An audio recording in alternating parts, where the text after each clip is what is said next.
At the 2025 World Championships in Singapore, Leon Marchand of France was able to finally break the 200 IM world record, taking the mark down from a 1:54 all the way down to an unbelievable 1:52.69.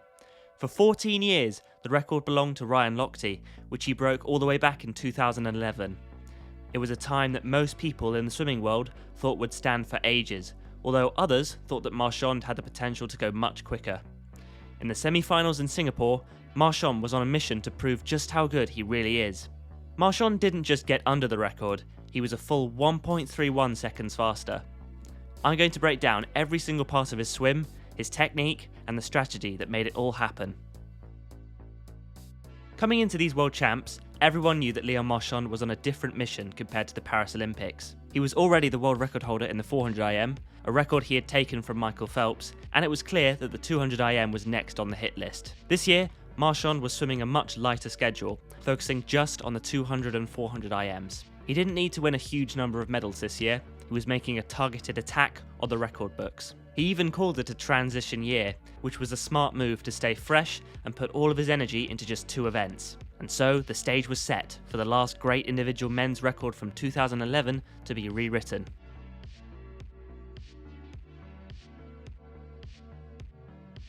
Although Marchand's dive off the blocks isn't anything extraordinary compared to swimmers like Dressel or Tandy, it is by no means a weakness, and he's still able to get a super clean entry into the water, with the ankles pointed straight back. We'll talk about his underwaters later on, which help him break out in the lead after the first 15 metres.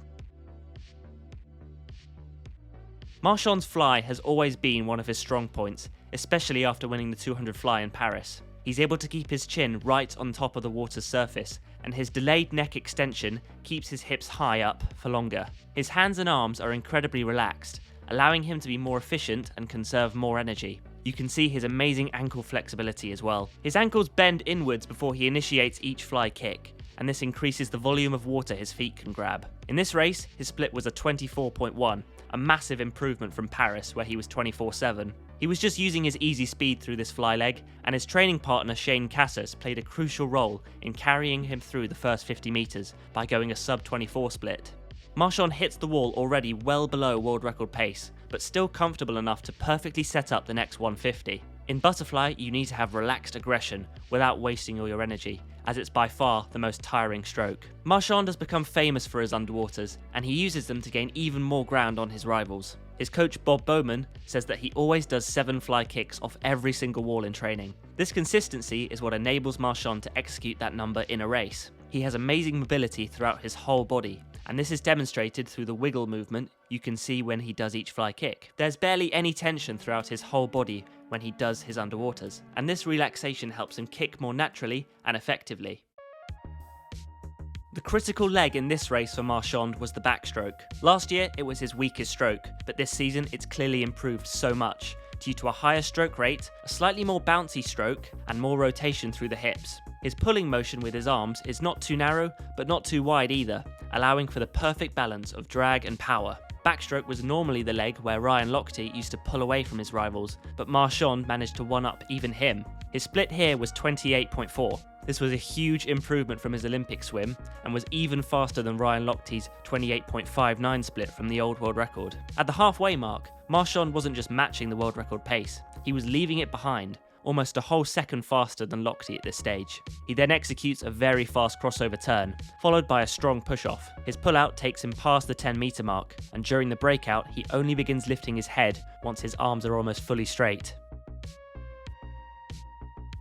Breaststroke has always been Marchand's main weapon, and over the next 50, he completely leaves the old record behind. It was by far the fastest breaststroke medley split in history. But what makes his breaststroke so good? The main thing he does better than the rest of the world is his timing. His pull, kick and glide phases are all clearly spread out, and he's not trying to do it all in one go. Marchand initiates what we call an early vertical forearm, creating a 90-degree angle with his arms. Both his arm sweep and leg kick are wider than you would expect, but this maximizes propulsion from all 4 limbs without compromising on drag. He drives his head down, so much so that it ends up below his shoulders, and this allows his hips to stay as high as possible at all times. However, he seems to lift his head up too soon, which might be creating more drag than needed. Anyway, at this point in the race, it wasn't a question of if he would break the world record, but by how much. He was now 1.88 seconds under the world record pace after the breaststroke, so there was no way that the world record line was going to catch him.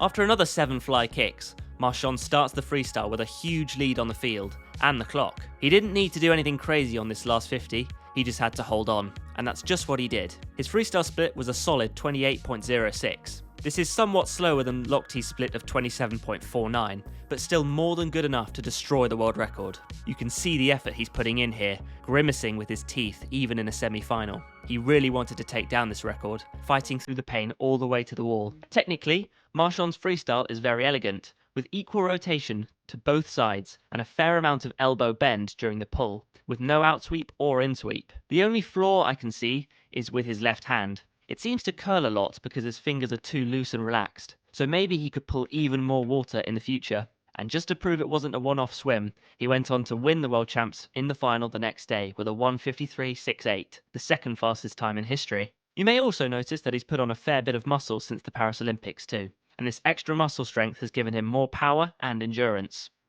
So how did Leon Marchand destroy a record that no recent swimmer had come close to? It was down to the strategic mix of a smart plan, perfect execution, and a little bit of talent. His decision to swim a light schedule meant that he was completely fresh. His huge improvement in backstroke turned what was once a good stroke for him into a great one. And of course, that amazing breaststroke leg was the ultimate weapon that helped seal the deal and put the record away. Under coach Bob Bowman, Leon Marchand has turned into the best medley swimmer of his generation, and I think he's got the potential to be the greatest swimmer of all time by the end of his career. This was a brilliant performance by Leon Marchand, but now, because you've studied his swim in such detail, you've learned that he can go even faster.